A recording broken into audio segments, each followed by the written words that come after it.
Pasca jebolnya tanggul yang berlokasi di Desa Muka Sungai Kuruk, Pekanseruwe membuat akses jalan ke daerah setempat putus. Akses jalan yang putus membuat terbatasnya bantuan yang masuk untuk korban terdampak banjir. Datuk Muka Sungai Kuruk Alfian menyebutkan, ada 2 posko yang telah disediakan untuk lokasi pengungsian. Namun terputusnya akses menuju lokasi terdampak banjir membuat warganya harus gotong royong untuk memenuhi kebutuhan logistik satu sama lain. Karena bantuan sulit masuk akibat keterbatasan akses. Masih 2 sekarang, tapi kemungkinan akan bertambah. Untuk logistik sanitasi air dan sebagainya? Untuk logistik, alhamdulillah untuk sementara cari-cari sendirilah.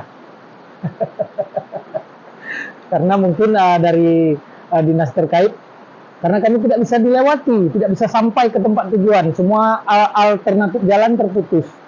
Jadi tidak ada akses untuk bisa masuk ke kampung kami kecuali menggunakan speedboat. Jadi masih terbatas ya Pak? Masih terbatas ya. Seperti diketahui sejak tanggul di Desa Sungai Kuruk Pekanseruwe jebol, membuat belasan rumah mengalami rusak berat dan akses jalan putus serta ribuan warga harus mengungsi. Dari Asia Tamiang, Selina Vita melaporkan untuk Puja TV.